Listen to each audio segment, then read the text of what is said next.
ভিন্ন স্বাদের গল্পের সমাহার চ্যানেলে আজ শোনাবো লেখক নারায়ণ গঙ্গোপাধ্যায়ের লেখা একটি মজার গল্প, কবিতার জন্ম। গল্প পাঠ ভালো লাগলে গল্পের শেষে একটা লাইক করে দেবেন। চ্যানেলটিকে সাবস্ক্রাইব করে আমার পাশে থাকবেন। তো চলুন শুরু করা যাক আজকের গল্প পাঠ। বল্টুদা আমাকে বললে, শুক্তিগাছার নাম শুনেছিস কখনো? আমি বললাম, না।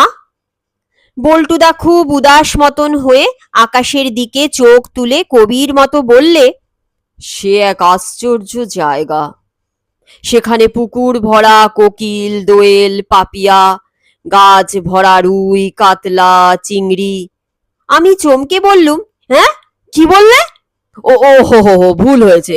মানে সেখানে গাছ ভরা কোকিল, দোয়েল। বল্টুদা সেই আধ ঘন্টা ধরে কিরকম কবি কবি মুখ করছে। কাকটাক দেখলেই কেমন যেন দীর্ঘশ্বাস ফেলছে। আমার ভারী বিরক্তি ধরে গেল।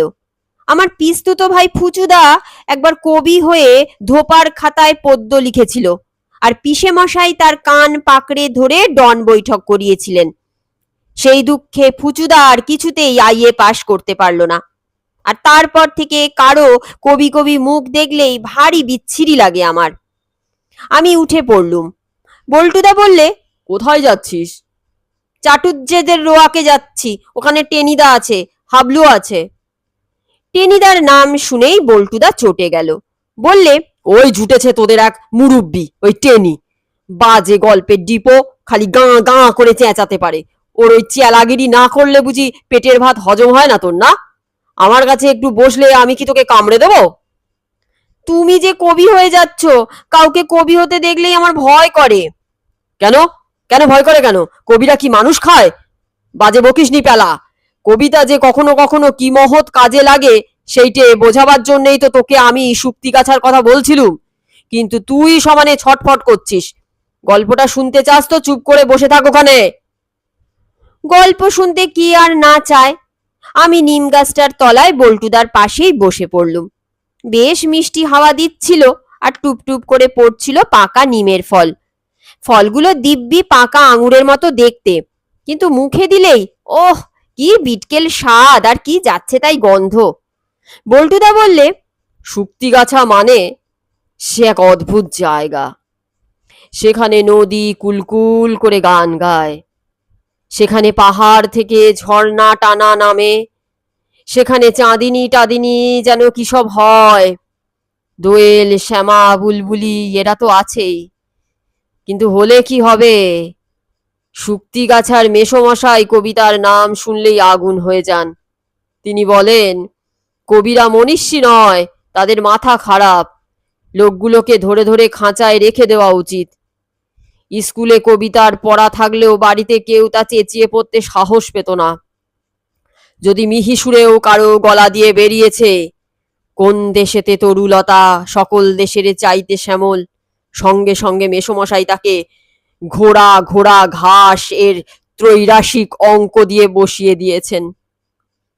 বললে বিশ্বাস করবি নে পেলা, সেই মেসোমশাইয়ের ছোট ছেলে পোকন কবি হয়ে গেল।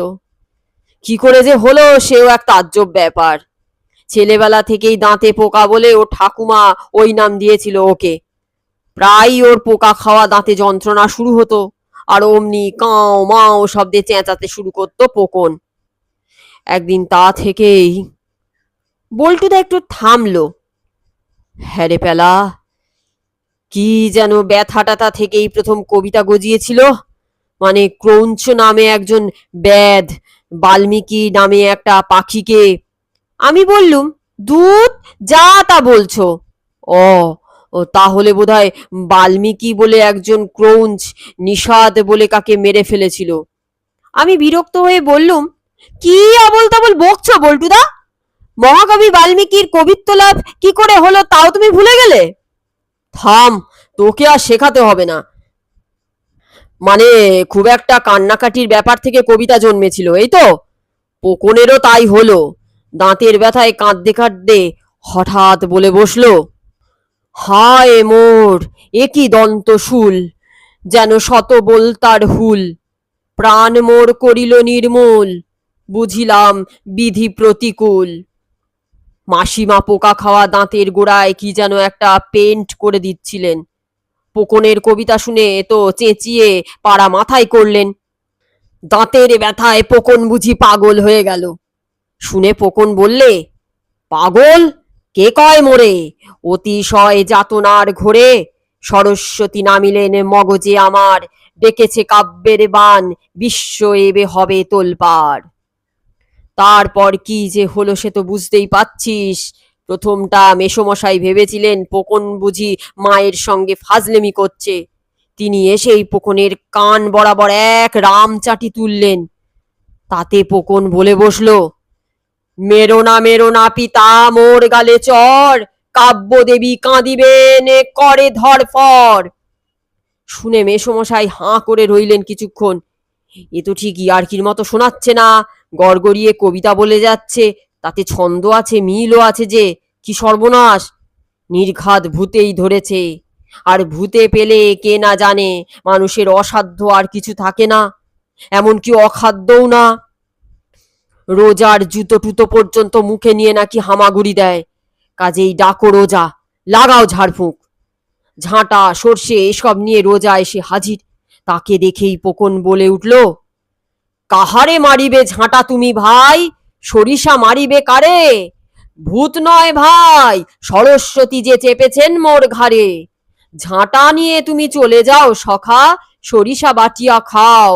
ওঝাগিরি আর ফলিও না হেথা, আমারে রেহাই দাও। রোজার হাত থেকে ঝাঁটা ফাঁটা সব পড়ে গেল। তার মুখের চেহারা দেখে মনে হলো এক্ষুনি সে কেঁদে ফেলবে। তারপর দুম করে পোকনকে একটা পেন নাম করলে, আর হাত জোর করে মেসোমশাইকে বললে, আমাকে রিহাই দিন মশাই, এ আমার কম্য নয়, ভূত পেতনি নয়, আরো জবর কিছু চড়াও হয়েছে নেনার ওপর। কোনো রোজার 7 দিনেই তাকে নড়ায়। সর্ষে কেনার 4 গন্ডা পয়সা আমাকে দিয়ে দিন, আমি সরে পড়ি। শুনে আমি বললুম, তাহলে সরস্বতী ওর ঘাড়ে চাপলেন? বল্টুদা বললে, বয়ে গেছে সরস্বতীর, তার তো আর খেয়ে দে কাজ নেই। আরে মা সরস্বতী এলে কি আর এসব জাতা কবিতা বেরুতো? তাহলে তো কালিদাসের মেঘদূত বধ আর মাইকেলের কি কি বলে, ওই যে কি বই লিখেছিলেন রে মাইকেল, গীতাঞ্জলি না ব্যাকরণ কৌমুদি, তোমার মুন্ডু। অন্যমনস্কভাবে একটা নিম ফল তুলে নিয়ে চিবিয়ে ফেললো বল্টুদা। একবার চিবুতে এই মুখটাকে কিরকম খাস্তা কচুরির মতো করে থু থু করে সেটা ফেলে দিলে।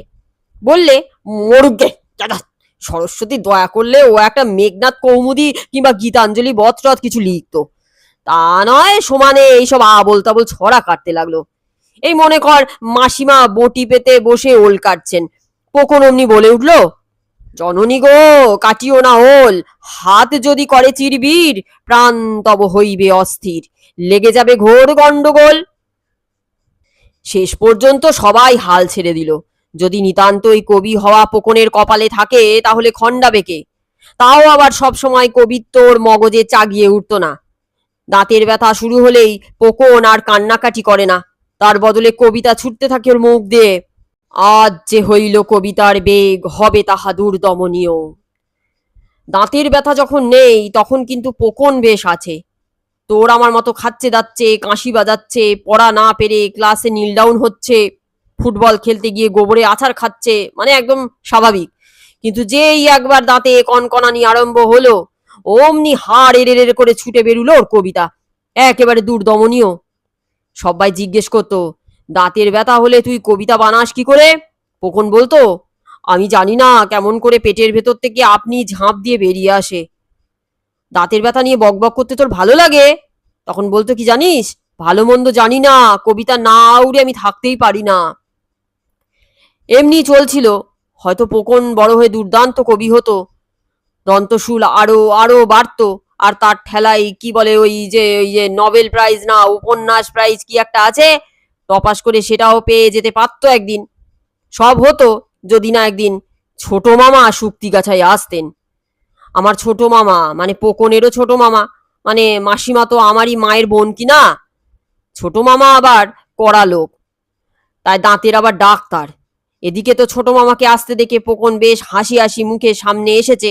হয়তো ভেবেছে নিশ্চয়ই ভালো খাবার দাবার আছে তার সঙ্গে। কিন্তু পোকনের সেই হাসি হাসি দাঁতের দিকে একবার তাকিয়েই ছোট মামা আর্তনাদ করে উঠলেন, হরিবোল হরিবোল। আমি বললুম, হরিবোল কেন? বোধহয় হরিবল মানে কি ভয়ানক? বল্টুদা বললে, তা হতে পারে, তবে পোকারা সেসব নীলচে নীলচে কালো কালো নোংরা দাঁত দেখলে শুধু হরি নয়, কালী, দুর্গ, ছিন্নমস্ত বাবা বৈদ্যনাথ সকলকে মনে পড়ে যায়। তারপর ছোট মামা কি করলেন জানিস? বাক্সে সব যন্ত্রটন্ত্র তার ছিলই, পোকনকে সন্দেশ খাওয়ানো দূরে থাক, পরদিনই তাকে একটা টেবিলের ওপর চিৎ করে ফেলে কটাং কটাং করে 3টে পোকা দাঁত উপড়ে দিলেন। তারপর তারপর আর কি, সর্বনাশ হয়ে গেল পোকনের। দাঁতও গেল, কবিত্বও গেল। দাঁতে আর ব্যথা হয় না, কবিতাও আর গজগজিয়ে বেরিয়ে আসে না। এমনকি মাসিমা যখন সামনে বঁটি ফেলে কচকচ করে চাল কুমড়ো, মানকচু কিংবা পালং শাক কাটতে থাকেন, তখনও পোকন চুপ। এতদিন যে ঝিঁঝি পোকার মতন ঝিঁঝি করতো, সে এখন শুঁয়ো পোকার মতো নীরব। মেসোমশাই যে কি খুশি হলেন পেলা, সে আর তোকে কি বলবো। ছোট মামাকে মানে নিজের ছোট শালাকে খুব ভালো একটা স্যুট বানিয়ে দিলেন, আর বাড়িতে 3 দিন ঘটা করে হরির লুট হলো। তোকে তো আগেই বলেছি, কবিতার ওপরে হাড়ে হাড়ে চটা ছিলেন মেসোমশাই। কিন্তু জানিস তো, ভগবান আছেন। আর ভগবানই বা বলবো কেন, সেই যে যিনি পোকনের ঘাড়ে চড়াও হয়েছিলেন আর ছোট মামার পাল্লায় পড়ে নেমে গেলেন, তিনিও তো ছিলেনই। তার ফলে এই হলো যে মাসখানেক বাদে একদিন ঘোড়া ছুটিয়ে কোথায় যেতে যেতে উল্টে পড়লেন মেসোমশাই। আর কোথাও কিছু হলো না, কিন্তু দারুণ রকমের চোট পেলেন ডান দিকের হাঁটুতে। কোমরেও খুব লাগলো। হাঁটু ভাঙলো টাংলো না, কোমরের ব্যথাও সারলো, কিন্তু কিছুদিন যেতে না যেতেই বাত দেখা দিল হাঁটুতে আর কোমরে। জানিস তো, বাতের সঙ্গে কোনো চালাকির বাত চলে না। মেসোমশাইয়ের মতন দুঁদে লোকও জব্দ হয়ে গেলেন। বাতের ব্যথা উঠলে আরো 10 জন সাধারণ মানুষের মতন তিনি নিয়ম মাফিক উহ আ কুই কাই করতেন। কিন্তু হঠাৎ একদিন কি যে হলো, ঘর কাঁপিয়ে চেঁচিয়ে উঠলেন তিনি, এ কি হেরি অকস্মাৎ, বিনা মেঘে বজ্রপাত, ঘোড়া হতে চিৎপাত, কোমরে গজালো বাত, আমারে করিল কাত, আছি খিচাইয়া দাঁত। ব্যাস শুরু হলো মেসোমশাইয়ের কাব্য চর্চা। দাঁত তোলবার পরে পোকন তো ভালো মানুষের মতন অঙ্ক টঙ্ক কষতে লাগলো, কবিতার ধার দিয়েও আর যায় না। কিন্তু জানিস তো, বাত একবার হলে আর ছাড়ে না। চান্স পেয়ে মেসোমশাই সত্যি সত্যি কবি হয়ে গেলেন। মানে পোকনের মতো লাউ কুমড়ো কচু নিয়ে মুখে মুখে পদ্য না বানিয়ে খাতায় কাগজে লিখতে লাগলেন। সেই যে কালিদাস মেঘদূতকে বধ করায় বাল্মীকি বাল্মীকি বলে কাঁদতে কাঁদতে নিষাদ যেমন করে পদ্য বানিয়েছিল, তেমনি করে বাতের চোটে কাত হয়ে মেসোমশাই কবিতা লিখে দিতে দিতে দিস্তে দিস্তে কাগজ ভরে ফেললেন। কবিতা লিখলেই ছাপতে হয়। মেসোমশাইও একটা বই ছেপে ফেললেন, নাম দিলেন যে এ যে মোর ব্যথার কাকলি। আর বেরুবার সঙ্গে সঙ্গে লোকে কি ভীষণ ভালো বলতে লাগলো। ক্রিটিকেরা সবাই বললে, রামচরণবাবু সত্যিকারের কবি, যথার্থ বেদনা বোধ করিলেই এইরূপ মহৎ কাব্য লেখা যায়। আর হে যথার্থ বেদনা তো কি, বাতের ব্যথার সঙ্গে চালাকি, যখন ওঠে তখন টের পাইয়ে দেয় কত ধানে কত চাল হয়। পোকন তো নোবেল প্রাইজ কিছু পেল না, কিন্তু শোনা যাচ্ছে শিগগিরই মেসোমশাই দিল্লি টিল্লি থেকে কি যেন পুরস্কার পাবেন। তাই আর একখানা বই ছাপা হচ্ছে, তার নাম হচ্ছে বাতায়ন। মানে জানলা টানলার কারবার নয়, বাতের ব্যথা থেকে লেখা বলেই বাতায়ন। সেই জন্য বলছিলুম পেলা, ব্যথা থেকেই কবিতার জন্ম হয়, আর কবিতা কি যে মহৎ জিনিস। বলতে বলতেই একটা নিম ফল কুড়িয়ে নিয়ে চিবিয়ে ফেললো বল্টুদা, আর থু থু করে ফেলে দিলে সেটাকে। বিচ্ছিরি স্বাদে গন্ধে তার মুখখানা ঠিক মোচা ঘন্টের মতো হয়ে গেল। আমি নিম গাছতলা থেকে উঠে পড়লুম, যাওয়ার সময় উপদেশ দিয়ে বলে গেলুম, বসে বসে আরো নিমের ফল চিবও গোটা কয়েক, তোমারও মুখ দিয়ে গড়গড়িয়ে কবিতা বেরুতে থাকবে।